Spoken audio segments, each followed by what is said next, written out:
கர்த்தராகிய இயேசு கிறிஸ்துவின் பரிசுத்த நாமத்துக்கு மகிமையுண்டாவதாக. இன்றைய நாளில் கூட விசுவாச பிள்ளைகளாக இருக்கட்டும், ஊழியக்காரராக இருக்கட்டும், நிறைய பேர் பார்த்தோன்னாக்கா அந்த நபர்களுக்காக சுபிக்கலாம் அப்படின்னு சொல்லும்போது, ஐயோ அவங்க வீட்டுக்கு போகாதீங்க, அவன் ரொம்ப குடிக்காரன், அந்த வீட்டுக்கு போகாதீங்க, ஐயோ அவன் மோசமான ஆள், அவன் ரொம்ப ரவுடி, அவங்க வீட்டுலாம் போகாதீங்க, அவனால் ரட்சிக்கப்பட மாட்டான். ஏன் தன்னுடைய கணவனை குறித்து கூட விசுவாச பிள்ளைகள் சொல்கிறாங்க, ஐயோ இவரை ரட்சிக்கப்பட மாட்டாருங்க, இவரை பயங்கரமான குடிக்காரு, இவரை ரட்சிக்கப்படுவார் அப்படின்னு சொல்கிறாங்க, இவரெல்லாம் மாற மாட்டாருங்க அப்படின்னு சொல்கிறாங்க. பாருங்க, வேதத்தில் இது நம்ம யாரு அப்படின்னு நம்ம உணரணும். இன்னைக்கு எத்தனையோ பேர் ஊழியக்காரர்களாக இருக்கட்டும், விசுவாச பிள்ளைகளாக இருக்கட்டும், நிறைய பேர் பார்த்தோன்னா பாவிகளிடத்தில் போகிறதில்ல, விபச்சார இடத்துல சுவிசேஷம் சரியாக அறிவிக்கிறதில்ல, ரொம்ப பாவத்தை நிமித்தமாக பாவம் செஞ்சு ரவுடிசமாக இருக்கிறவங்க இடத்துல போயிட்டு பார்த்தீங்கன்னா சுவிசேஷம் அறிவிக்கிறதில்ல, அவங்கள பார்த்து பயந்து ஒதுங்கி போகிறோம். பாவம் செய்கிற ஆட்களாக இருக்கட்டும், இந்த மாதிரி ரவுடிசம் செய்கிற ஆட்களாக இருக்கட்டும், இல்லை ரொம்ப பாவியான இருக்குது. ஆனால் அவர்களுக்குள்ளேயும் ஒரு இருதயம் இருக்குது, அவர்களையும் ஆண்டவர் நேசிக்கிறார். அதை குறித்து தானே வேத பகுதி தான் நம்ம தியானம் பண்ண போகிறோம். அழகவனி இயேசு நாமத்தில் மத்தேயு 9ஆம் அதிகாரத்தில் 16ஆவது வசனம், பரிசேயர் அதை கண்டு அவருடைய சீஷர்களை நோக்கி, உங்கள் போதகர் ஆயக்காரரோடும் பாவிகளோடும் போஜனம் பண்ணுகிறது என்ன என்று கேட்டார்கள். இயேசு அதை கேட்டு, பிணியாளிகளுக்கு வைத்தியன் வேண்டியதே அல்லாமல் சுகமுள்ளவருக்கு வேண்டியதில்லை. பாருங்க, இவர் பார்த்தீங்கன்னா அது ஒரு இடத்துல பந்தியாக இருக்கிறார். வீட்டில் அநேக ஆயக்காரரும் பாவிகளும் இயேசுவோடு கூட சீசரோடு கூட பந்தியாக இருக்கிறாங்க. அதான் பாவிகள்னு சொன்னால் அடுத்தவங்களை ஏமாத்துறவங்க, குடிகாரங்க, விபச்சாரக்காரங்க. விபச்சாரனாக்கா அதான் அந்த விபச்சாரத்தில் ஈடுபடுறவங்க, விபச்சாரி அப்படி சொல்லுவாங்க. அப்போ விபச்சாரகன்னு சொல்லுவாங்க. இப்படி பாவத்தில் ஈடுபடுறவங்களாம் கடவுளோடு கூட இயேசுவோடு கூட இணைந்து அவர்களும் அவரோடு கூட சேர்ந்து சாப்பிட்றாங்க. ஐயோ இவன் மோசமான ஆளாயிடுச்சே, ஐயோ இவன் மோசமான ஆளாயிடுச்சே, இவன் ஆண்டவர் கூட சாப்பிட்றான். உடனே அவங்களுக்கு ஐயோ என்ன ஒரு உங்கள் கடவுள் என்னப்பா, அவங்களோட ஆண்டவர் என்னப்பா இப்படி அவங்களெலாம் போய் இப்படி நேசிக்கிறேன், அவன் எப்படியேப்பட்ட ஆள் தெரியுமா, அப்படி எப்படியேப்பட்ட முள்ள மாதிரி தெரியுமா. ஆனால் வேதம் தெளிவாக சொல்கிறது, இயேசு அதை கேட்டு சொல்கிறாரு, பிணியாளிகளுக்கு வைத்தியன் வேண்டியது அல்லாமல். பிணியாளிகள்னா யார் அப்படின்னாக்கா, ஆள் சொல்கிற பிணியாளிகளுக்கு தான் வைத்தியம் தேவை. இப்போ நோயாளிக்கு தான் டாக்டர் தேவை. அப்போ சுகமாக இருக்கிற ஆளுக்கு டாக்டர் தேவை. இப்போ பாவிகளுக்கு தான் பாவத்தை மன்னிக்க தான் இயேசு வந்திருக்கிறார். நீ நீதிமானாக இருக்கிறன்னா உனக்கு இயேசு வேணா போ. நீ பரிசுத்தமாக இருக்கிற, நீதிமானாக இருக்கிற, அதனால் எனக்கு இயேசு வேணா அப்படின்னா போ. உன் பாவம் மன்னிக்கப்படணும், உன் பாவம் மன்னிக்கப்படணும். நான் பாவம் செஞ்சுருக்கிறேன், நான் நிறைய பாவம் செஞ்சுருக்கிறேன், என் பாவம் மன்னிக்கப்படணும். அவள் பாவத்தை மன்னிக்க இயேசு கிறிஸ்துவால முடியும் அப்படின்னா வா, இயேசு வாண்டவா. ஐயோ நான் பிறந்ததுலேருந்து பாவமே செய்யலைங்க, பாவமே எனக்கு தெரியாதுங்க, நான் பரிசுத்தமாக தான் இருக்கிறேன், இப்போ உனக்கு இயேசு வரல. வேதம் சொல்றது, உன் தாய் உன்னை பாவத்தில் கர்ப்பம் தரித்தாள் அப்படின்னு சொல்லுது. இப்போ உலகத்தில் பிறந்திருக்கிற அத்தனை பேரும் பாவியாக தான் பிறந்திருக்கிறோம்.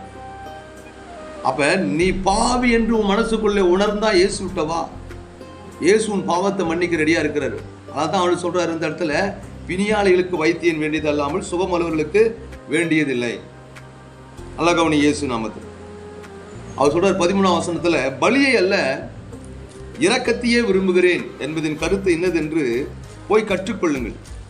நீதிமான்களை அல்ல பாவிகளையே மனம் திரும்புவதற்கு அழைக்க வந்தேன் என்றார்.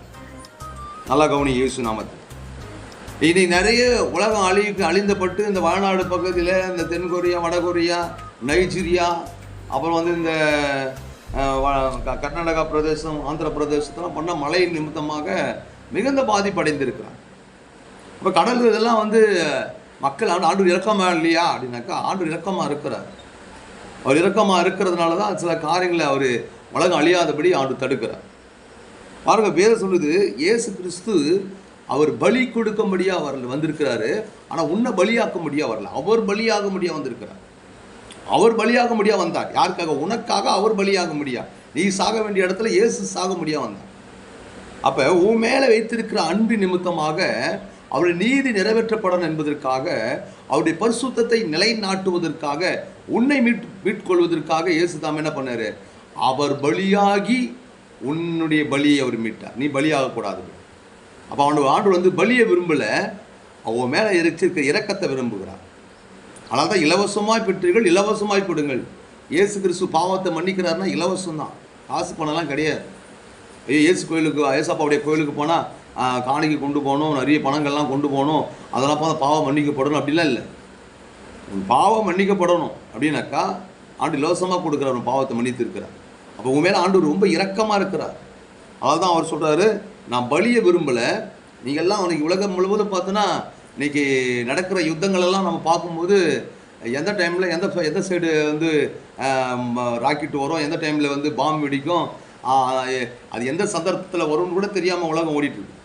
அதேமாதிரி இலக்கினுடைய நில நடுக்கங்களை பார்க்கும்போது ஆண்டுடைய வருகையில் நம்முடைய தமிழ்நாட்டு பகுதியில் கூட நிலநடுக்கங்கள்லாம் ஆரம்பித்திருக்கு. இந்த வியாதி கொள்ள நோய்கள் எல்லாம் கூட ஆரம்பித்திருக்கு. அப்போ இதெல்லாம் வந்து ஆண்டுடைய வருகைக்குரிய சமமாக இருக்குது. ஆனால் ஆண்டவர் இப்போ கூட நாம் எல்லோரும் மனம் திரும்ப வேண்டும் என்பதற்காகவே அவர் பொறுமையோடு காத்திருக்கிறார். ஏன்னா நம்மளை வந்து மனம் திரும்புறே இல்லையான்னு சொல்லிட்டு அவர் நியாயம் இருக்கிறதுக்கு எவ்வளோ நேரம் ஆகும்? அவர் நம்ம மேலே வைத்திருக்கிற அன்பு, அதனால தான் அவர் பலியை விரும்பலை, அவர் இரக்கத்தை விரும்புகிறார். அது மாதிரி அந்த இரக்கத்தினுடைய கருத்து என்னதென்று போய் கற்றுக்கொள்ளுங்கள்.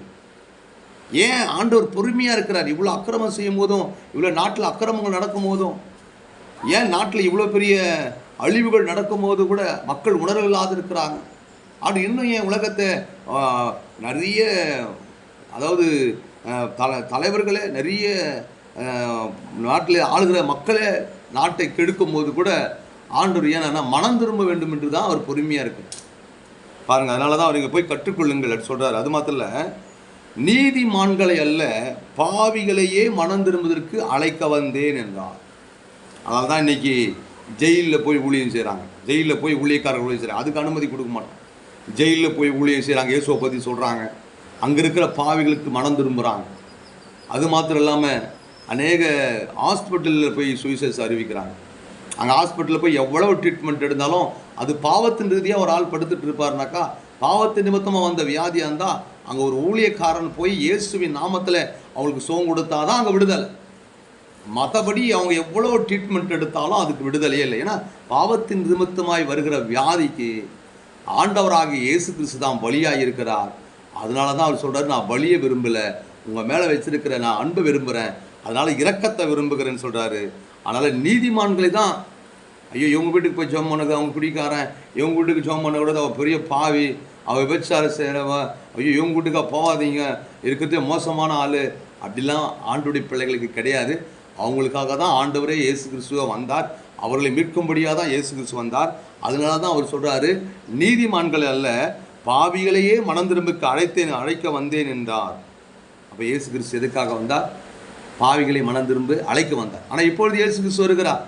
நீங்கள் நினைக்கிற மாதிரி கிடையாது. மறுபடியும் இயேசு வந்து நம்ம மேலே இரக்கத்தை காட்டுவார், அன்பை காட்டுவார், பாசத்தை காட்டுவார், கிருபையை ஊட்டுவார். இல்லை, அவர் எப்பவுமே அன்பால் உள்ள தெய்வம் தான். ஆனால் நாம் மனம் திரும்ப வேண்டும் நிறைய வாய்ப்புகளை கொடுத்து கொண்டே இருக்கிறார். நம்ம மேலே எவ்வளோ அன்பு வைத்திருந்தா எத்தனை பேரை சாக கொடுப்பார் பாருங்கள். எவ்வளோ ஊழியக்காரர்கள் இறந்து போனாங்க, எத்தனை மிஷனரிமார்கள் எரிக்கப்பட்டு போனாங்க, எத்தனை தேவாலயங்கள் இடிக்கப்பட்டு போனது, எத்தனை இடத்துல விசுவாச பிள்ளைகள் கொல்லப்பட்டார்கள், எத்தனை இடத்துல ஊழியக்காரர்கள் சிறை வைக்கப்பட்டார்கள்.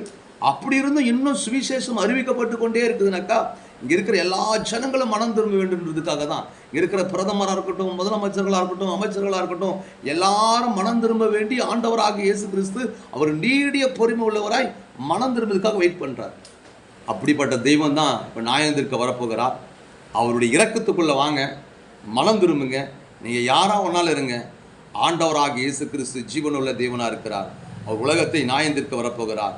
அவர் உங்களுக்குடைய பாவத்துக்கு அவர் மரித்திருக்கிறார். உங்கள் பாவங்களை அவருக்கு முன்பதாக அறிக்கிடுங்க.